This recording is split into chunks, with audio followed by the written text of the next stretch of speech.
Welcome to The Explainer. So here's a wild idea. Could you really become a language interpreter in just 30 days? It sounds intense, right? Well, today we're going to break down a fascinating roadmap that lays out exactly how to do it day by day. The guide's first message isn't even about technique. It's about purpose. And I love this quote. The idea here is you're not just swapping words back and forth. No, you're building a bridge between entire cultures. In framing it like that, well, it turns this technical challenge into a really meaningful mission, right from the get. Okay, so the guide gives you 30 individual challenges. But honestly, to wrap your head around it, it's way easier to think of it in 3 key phases. It's kind of like building a house, right? You've got to pour the foundation first, then you build the actual structure, and finally you add all the professional finishing touches. So let's start at the beginning with phase 1. All right, phase 1. This is all about that bedrock. Before you can even dream of interpreting a single sentence, the guide is super clear. You have to build an unshakable linguistic foundation. Look, this isn't the flashy, exciting part, but it's probably the most important. So that first week, it's basically a full-on language boot camp. And we're not talking about setting some vague goal like get better at French. Nope. It's about defining a specific proficiency target. From there, it's total immersion. You got to make the language part of your everyday life, not just something you study for an hour. And yeah, that means digging out those old grammar books, because every single rule is a tool you're going to need later. And just look at how specific these goals are. The guide basically says tourist-level language skills just won't cut it. The absolute minimum you're aiming for is B2, and that means real fluency. But if you're serious about this, the real target for any pro is C1. That's the ability to use the language with total precision and flexibility, especially when the stakes are high. This right here, this is the classic iceberg analogy in action. The words you hear, that's just the tiny tip. The real meaning is buried deep down in the culture. So in Nigerian Pidgin, what sounds like a simple is actually this incredibly rich expression of realization. A direct word-for-word translation isn't just wrong, it's completely meaningless. This is exactly why the guide says you're translating culture, not just words. Okay, so once that foundation is solid, we move into phase 2. And the focus totally shifts here. It's not just about knowing the language anymore, it's about using it under pressure. This is where a fluent speaker really starts to transform into a true interpreter. So here's the big question for this phase.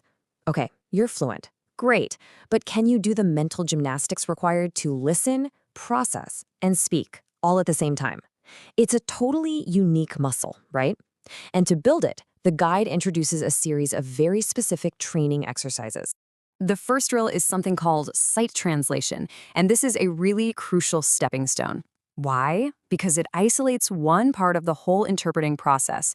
You're reading with your eyes and speaking with your mouth, which trains your brain to process one language and output another, but without that added pressure of listening at the same time. It's like the perfect warm-up for the main event. And from there, you build up to the absolute pinnacle of the craft, simultaneous interpretation. Yep, this is that high-wire act you see at places like the UN. The goal is to stay just a few seconds behind the speaker, and that takes an incredible amount of focus. The guide really stresses that it's a balancing act. You need perfect accuracy, of course, but you also need a smooth, confident delivery that doesn't distract the person you're interpreting for. But how on earth do you practice something so complex? You can't just do it in a vacuum, and that's why the guide gives you this absolute goldmine of real-world materials. See, practicing with UN speeches or international news, it's not just about learning the vocabulary. It's about exposing yourself to the real pace, the different accents, and yeah, the real pressures of the job. And that brings us to the final phase, phase 3. This is where we move beyond the technical skills and into the nitty-gritty of building a career. The guide is very clear about this. Having the skill is one thing, but turning it into an actual profession, that's a whole other challenge. A huge, huge part of this final phase is about finding a mentor. I mean, listen to this claim. A mentor can take you even further than a degree or diploma. Wow, but why? Well, think about it. A textbook can't catch your bad habits. It can't point out those subtle little mistakes you don't even know you're making.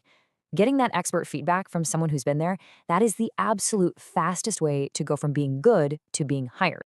So the entire 30-day challenge really leads up to this final strategic push. It's all about going from being a generalist to becoming a specialist. You're asked to really define your niche. Is it going to be tech, diplomacy, medicine? And then you start researching employers in that space and building your network. It's about creating a professional identity for yourself, not just having a skill set. So, we've gone through this whole intensive 30-day plan, and we've broken it down into these 3 key phases. But what's the one big takeaway from this entire roadmap? It really boils down to this simple 3-step progression, and the guide makes it crystal clear that you cannot skip a step. You have to earn your foundation before you can even think about building your craft. And only once you've truly mastered that craft can you sharpen it into a professional career. Look, at the end of the day, the guide gives you the map. We've just walked through the entire 30-day journey from start to finish. But a map is pretty useless until you take that first step, right? And according to this whole plan, that first step is simple. Set your goal. So the final question isn't for me, it's for you. What's your day one gonna look like?